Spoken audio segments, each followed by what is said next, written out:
Hey guys, it's Elena. I'm really excited to introduce my dual color brushes for Procreate today, where you can choose two different colors and have them come out in your brush stroke.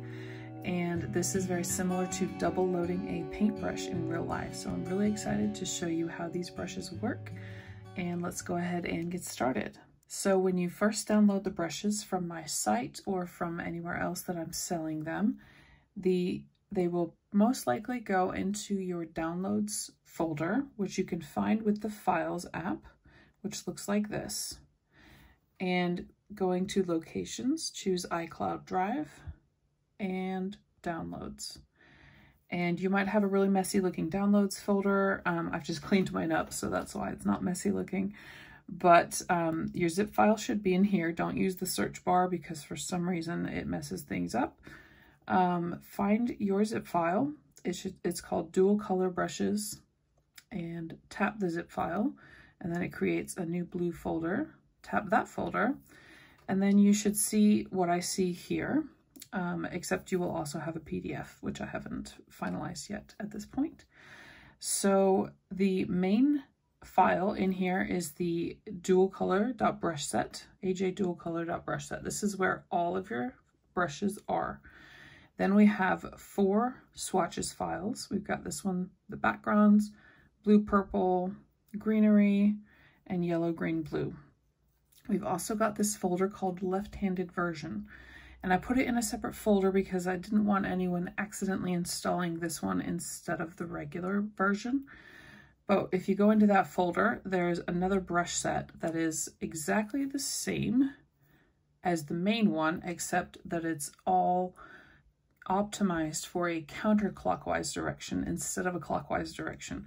And I'll show you more what that means, but basically this might come in handy if you are left-handed. And I wanted to make sure that we are including everyone and making it as easy as we can for everyone, no matter which hand you're using.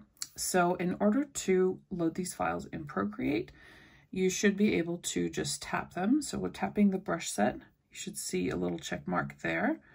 And then going into your files and scrolling up on the brush library, you should see that it has loaded at the top here. And I have 2 because I already had it loaded. And it's the same thing with the swatches files. You tap those and then they import, and they actually go, once you tap your color here and go to palettes, they're actually at the bottom. So this is where they load, at the bottom. Brushes on the top, swatches on the bottom. So let's go ahead and have a look at these brushes. And I'll just turn off what I've got in the background here.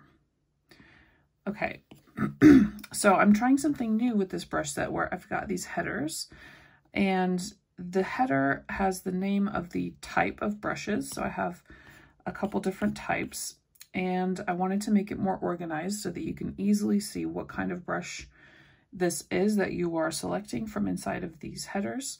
And also there is a little bit of small text for each header explaining how to use them.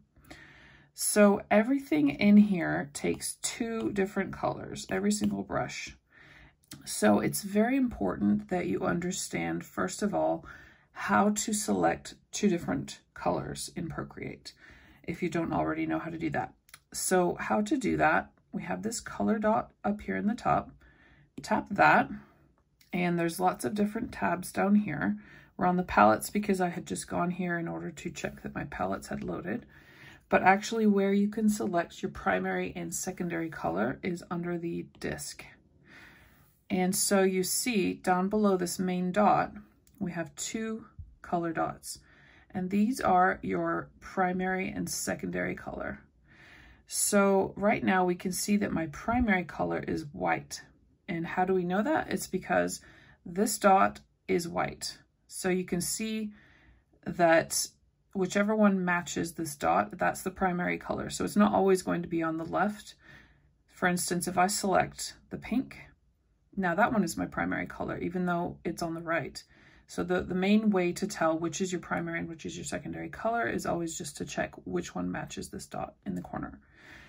So in order to pick these colors, I'm going to use my blue, purple, red color palette that comes with the brush set. So I'm going to select blue. And so now that's my primary color. In order to set my second color, I'll go and I'll tap that other dot, and then I'll set that one to pink. And now the pink is my primary color and the blue is my secondary color. So whenever you choose two colors, they will both come out in your brush stroke. So I'll go ahead and show you with my, actually I'll show you those in just a moment, but I'll show you the general idea with my Streaky chisel edge 50/50. I'll tell you what all that means in a minute. I just wanted to show you how this works. So you see we've got both colors, we've got the blue and the pink, and then we've got some space in between where they are blending into a nice purple, and there's some streakiness to it. So with the color properties explained, let's go ahead and go through all of the brushes, and I will explain the terminology and the naming as we go. So this first section is called Thick Streaky, and these brushes in this section are meant to look a little bit 3D, and what I've written here is choose two contrasting colors for a 3D effect, and these are good for statement strokes or fine details. And something to remember about all of these is that they don't have any sort of like one color on the top, another color on the bottom. It's all just kind of throughout.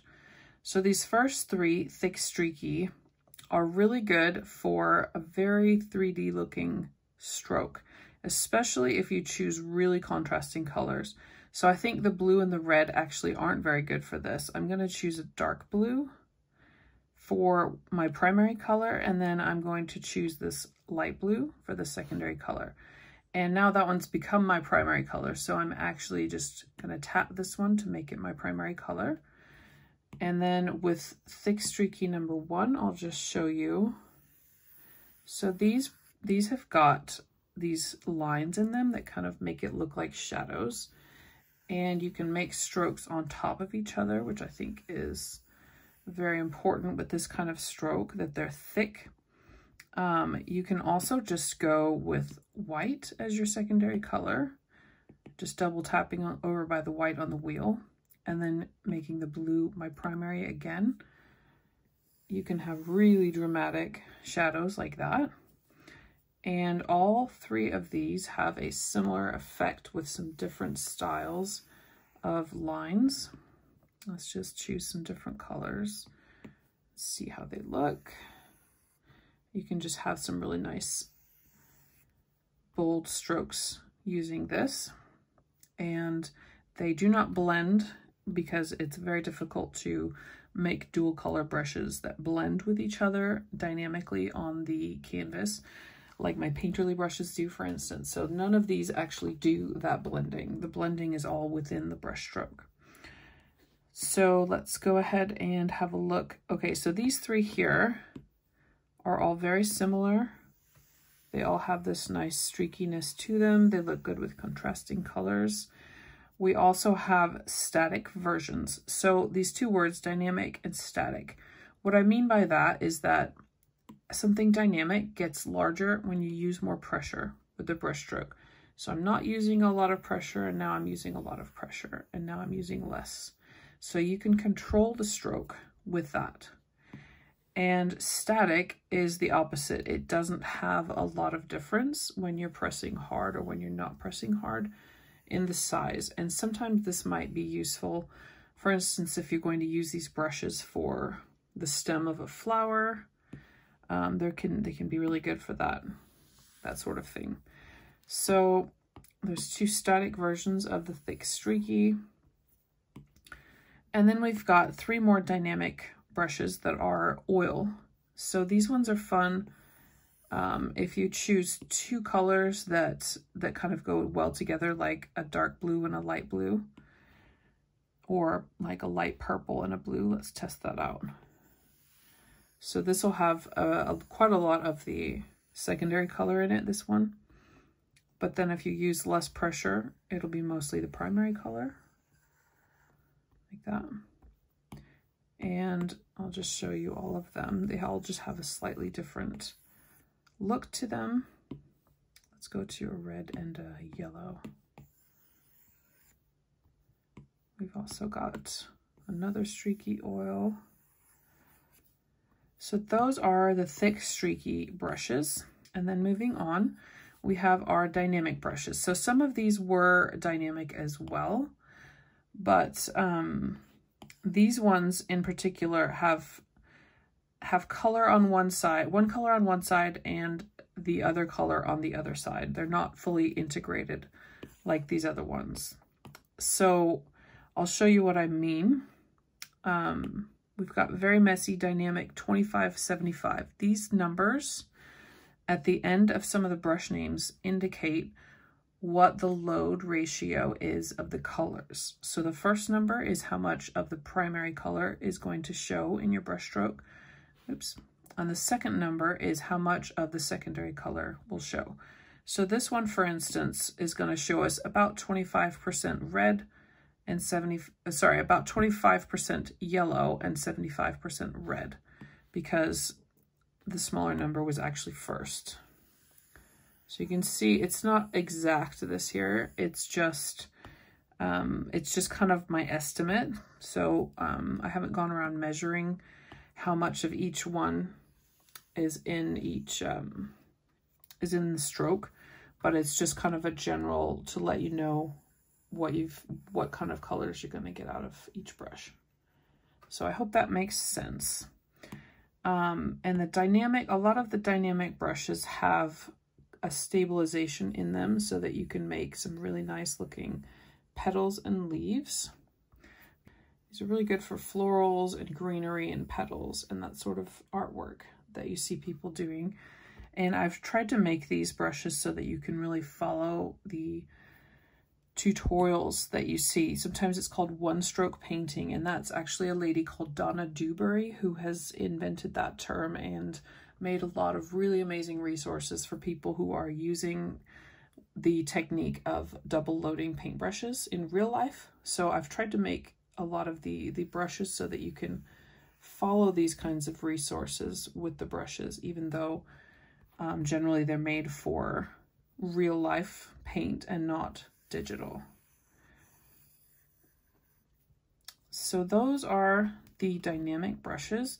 They follow like where you're going, so they're not going to change the angle at all.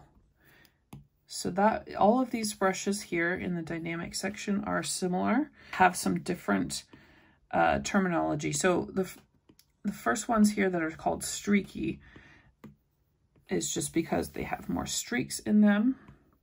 Then we've got smudgy, which is just kind of not streaky, but also not completely smooth. You can see there's still a bit of texture in here.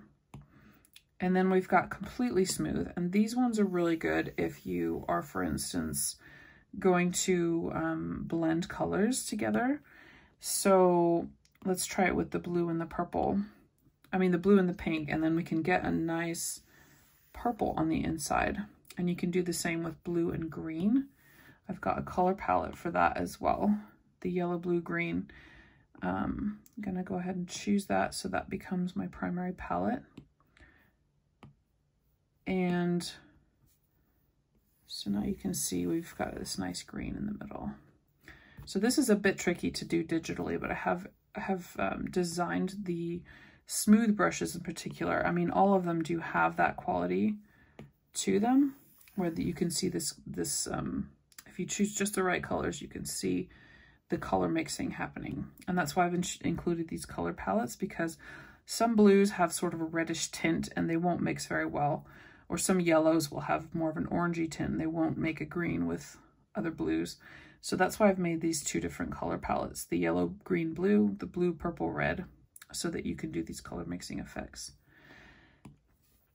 So those are the dynamic brushes. Moving on from those, we have angled dynamic brushes. These also change with pressure. They get bigger with pressure, which is where the word dynamic comes in. However, they angle with your brush. You can see that as I'm tilting, the brush tilts as well. And this is similar to using a flat brush. That is what most people use for these double loaded effects. they'll take a flat brush and then they'll load one color on one side, the other color on the other side, and then you can make these effects with tilting the brush, like leaves and all kinds of things. And I'll show you a lot of the different techniques that you can use in a moment here.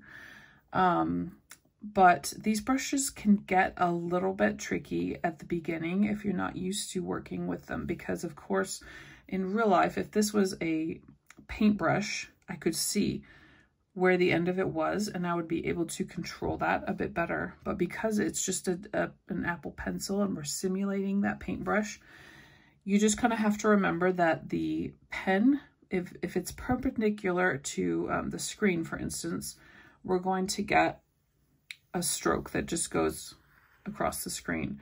But if we start out perpendicular, but then we change direction, it's going to tilt with my pen. You see what's happening here? So it's very important to just practice a bit with these and get a feel for it. And we'll do some exercises in a minute here that can help you.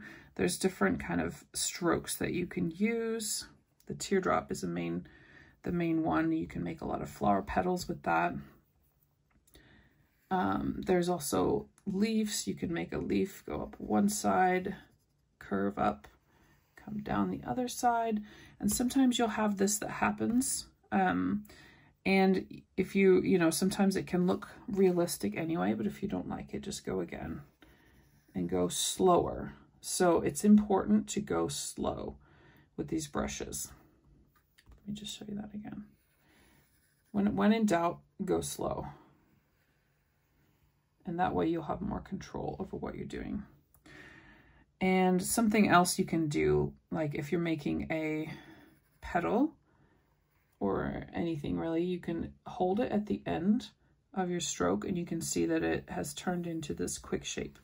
And you can actually just reposition as you want to, like that, if you want to use that.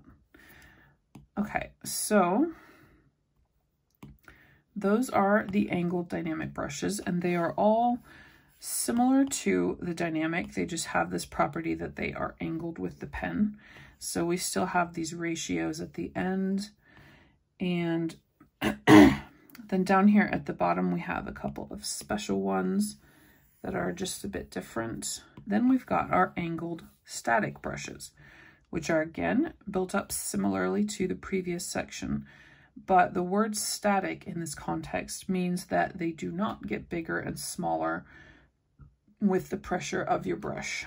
So I've included these because there are some strokes that are easier with a brush that doesn't change size. So, and it can be a bit more tricky to get used to these. Once you get used to them, they are more powerful. They are probably my favorite of all the brushes in this set, these angled dynamic.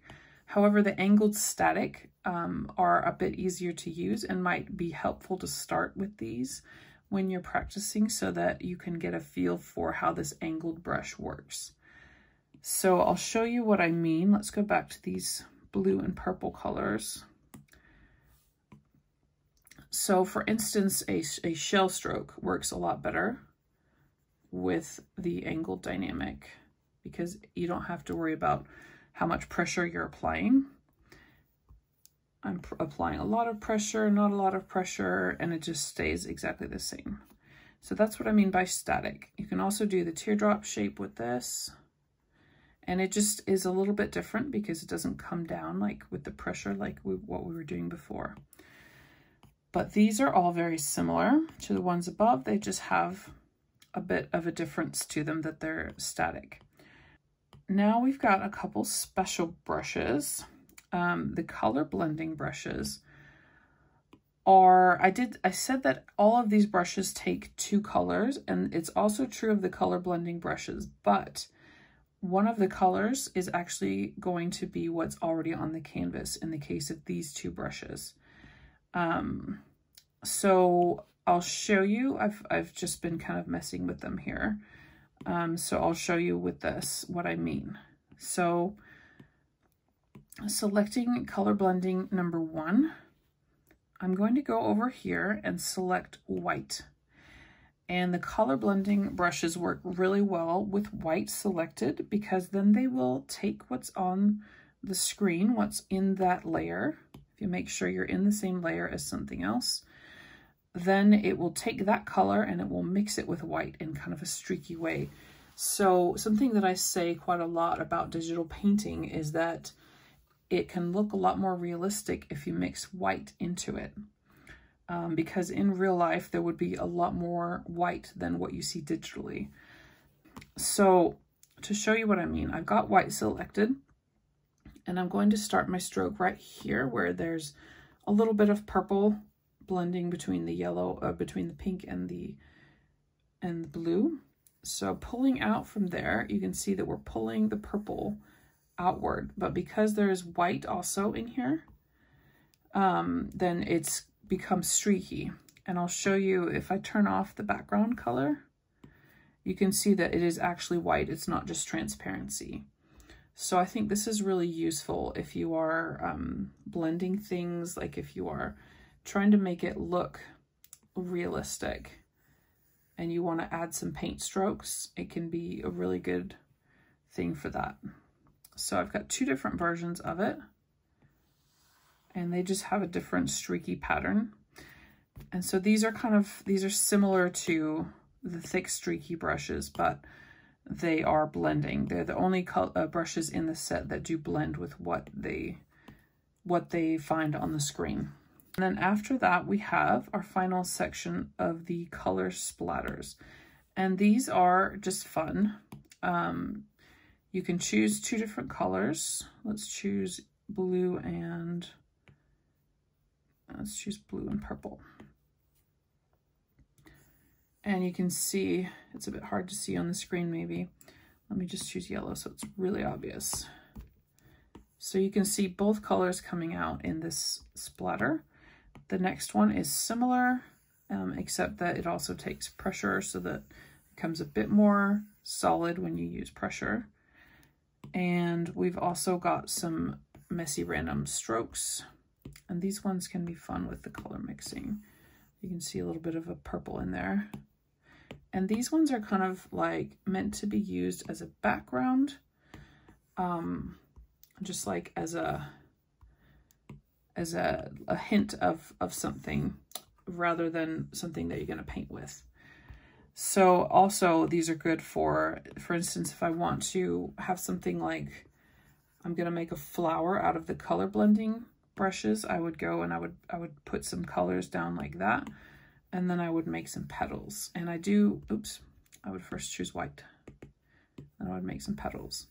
And I do plan on making a longer tutorial of something like this, possibly a hyacinth, but just to kind of show you the idea behind that. So those are the brushes. So now I wanted to show you some of the most basic strokes and which brushes you would use to make those strokes. So to start out with, probably the most basic stroke in this type of painting is the teardrop stroke. You can see that it looks a bit like a rose petal. You can use it for roses and countless other flowers. You can also use it for leaves. So I'll just go ahead and show you. Let me just make a new layer here. Okay, so I've got my blue and my red, and I've got, you can do this with either angled static or angled dynamic. And I have a whole cheat sheet for this in your PDF that comes with the brush set. So please do have a look at that if you want to refer back to this. But I just wanted to demo each one as well. So you can use angled or dynamic. You start out with sort of a 45-degree angle, pull upward, and then bring it back down and let up on the pressure. And you can get all kinds of funny looking shapes. It's not always going to be perfect. Depending on how much pressure you use, you can get it looking different every single time. I'll just show you with the angled static as well. So this one is a bit different in that you are not going to have it come down at the bottom. And in some cases you might want that, like if you're going to have a really long sort of daisy petal. And you'll notice I'm going really slow on the turn at the top in order to maintain control so that the brush doesn't get a bit funny. So that is the teardrop shape, and this is really useful. If you want to practice something, then go ahead and practice this one and just keep doing it until you're comfortable with it. That's something to keep in mind with both the angled static and the angled dynamic. Anything with this chisel edge, it is very long and thin, the head of your brush here. So when you are turning, you might actually pop out on the other side like that, which of course is not what we want. So something to keep that's another reason why it's really important to go slow. Before you turn, you just make sure that the end of that stroke is not going to pop out on the other side. You make sure that you've put enough space between that edge and your pencil that it's not going to pop out on the other side. So the next one I want to do is called the long angled leaf. And I'll just choose some greens in order to show you that. So this works, the greenery works really well if you've got like a light color and green and then a dark color green, because then you can have a really nice contrast. So this one is also one that you will use with the angled dynamic brushes. And you'll want to start again at the 45-degree angle like this and pull upward, and then slowly start to tilt your brush so that you get a nice sort of end, taper here at the end. And this can be good for something like a snake plant. I have a tutorial for that coming out, or any other kind of greenery that is long and ending thin like this. And you can do a smaller version of it as well. And you can have complete control over when the taper starts by when you start to tilt your pen and just how long you want it to be. So you can do something similar by using one of the dynamic brushes as well, and you can get a completely different look. So I'll go ahead and show you that with one of the brushes under the dynamic heading. So these ones they have quite a lot of taper in them, so you can start out very small and then gradually bigger and then smaller again. And you can see that one looks different than the one I made there, and it does look different every time. But these are just kind of general shapes to be using. It's part of a bigger leaf. So a lot of these are like the stroke to keep in mind for something that is a bit more complex, but this is just the basic stroke of it. So practice that as well. And moving on, we have a shell shape. That's just one where we start out, we wiggle and bring it back down, or you can do like I've done here. You can meet it all in a point at the bottom, or you can give kind of a U shape here by going up and then down again. And this is really useful for leaves, for petals. You can make the wiggles bigger like here or small like that. You can go really crazy and just like scribble away. And this is kind of a basic technique, is doing these wiggles. So the next shape that we're gonna do is a heart. And this one is useful for petals mostly, but you can also use this for leaves, and you can use the angled dynamic or the angled static, whatever you prefer. And this one's been done with angled dynamic, so I'll show you one with the angled static. Similar to the teardrop, this is basically just like 2 teardrops. So start at kind of a 45-degree angle, lift up, turn around, come back down, but not all the way down this time, because we're bringing it up again and then coming all the way down into a point. That was the angled static, the one I just did. Let's do it with a dynamic version and see how that one is different. it's okay to try again. If it's a bit tricky, it's okay to keep trying again, because it does take some practice, some of these brushes, and you can get some really cool, really beautiful petal shapes. So moving on from this heart shape, we have a U shape, and this is useful for making rosebuds, and I will be making a full tutorial at a later date for how to make roses. That is coming. However, this is one of the basic shapes that you do want to practice. So the best brushes for this are the angled static, because you can control the size of it static rather than worrying about it getting bigger or smaller. So it's just a bit easier. So what you would do is you would just go up and over and back again. And if you hold on to that, you can see the ellipse is created, and then you can actually manipulate this a little bit if you want to, or not. You can also do it coming down the other way. So if you were going to make a rosebud, and then you could bring it back around and do a little curlicue here. So that would be what would go in the center of a rose.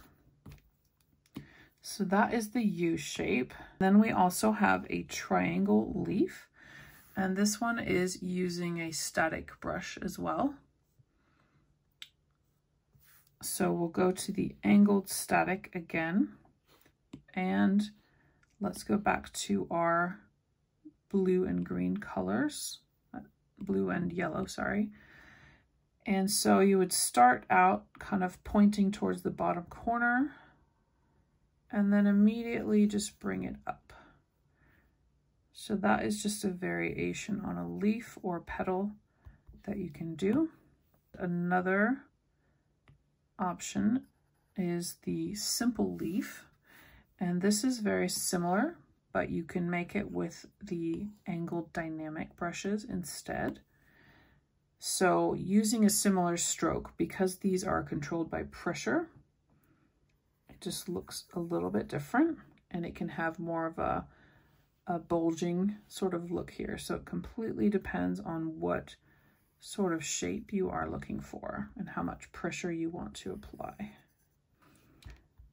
But those are some very basic leaf shapes that we can do. So then we have our two-tiered leaf, and this one is a little bit special. You can do this with the angled dynamic brush again, and so we'll start out kind of like as if we're going to make a teardrop. These are by nature a bit imperfect, so you're not going to get a really perfect shape no matter how much you practice, and that's the beauty of it, because it's not meant to be 100% perfect, because that would be a little bit boring, wouldn't it? And it wouldn't look like real paint.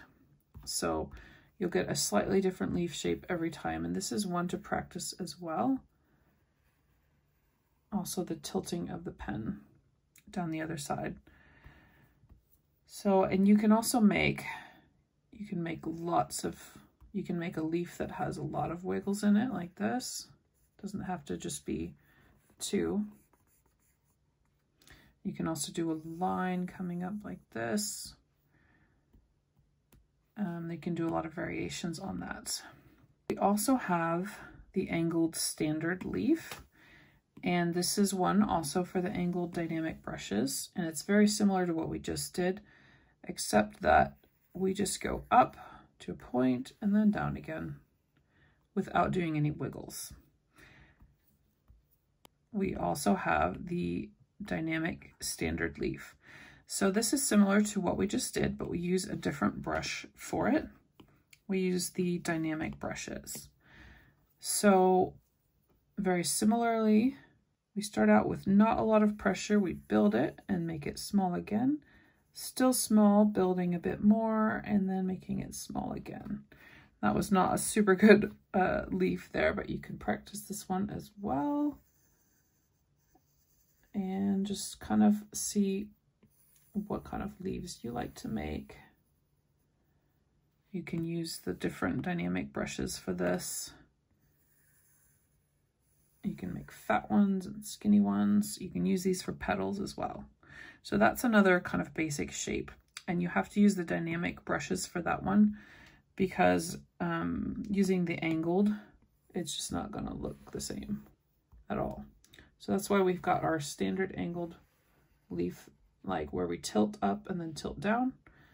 And then we've got our dynamic, not angled leaf, where we just go straight up and straight down again. And then we've also got some different variations. This one's similar to a heart. You can also do a 3-tier petal, or basically any amount of bubbles on top of a petal. So you can use, for this sort of petal, you can use the angled dynamic or the angled static brushes and just make some nice bumps on there and bring it down to a point. You can do quite a lot or not a lot. You can make them skinny, not so skinny. You can do a lot of variations on this theme as well. We also have the slender leaf. So I'll go back to my leaf colors. And this one you can do with the static or the dynamic angled brushes. So let's just choose at random here. You start out going straight up, go over the side and then up again. So one more thing that I wanted to show you is the left-handed version of these brushes. So as I mentioned in the beginning, we've got this folder for the left-handed version. Let's go ahead and load those so I can show you what I mean by that. So as a right-handed person, I'm going to be drawing mostly in a clockwise direction. So for instance, if I'm going to make a petal shape, I'm going to be starting on the left-hand side and working over to the right-hand side. But actually, from what I understand, left-handed people would be doing that in the opposite direction. And it can be very tricky. I've tried it with my left hand and it doesn't quite work the same way because you can see that the colors are on the opposite side. So obviously that was really bad because I'm not left-handed, but I've just made this copy of the brush set where everything is optimized to go counterclockwise instead, so that people who are left-handed can follow along with what I'm doing in the tutorials, and they can just use their version of the brushes instead that can go in that direction. So I hope that that makes sense. So that is pretty much everything I wanted to show you in this initial walkthrough. I will obviously be doing quite a lot of tutorials that will be coming out in the coming weeks for roses and any kind of greenery and flowers that I can come up with. And I'm really excited to show you all of that. If you have any requests or any comments, or if you are left-handed and you're struggling with the brush set, or any sort of comments like that, I would love to hear from you. I would love to improve the brushes in any way that I can. And thank you so much for watching, and I will see you next time.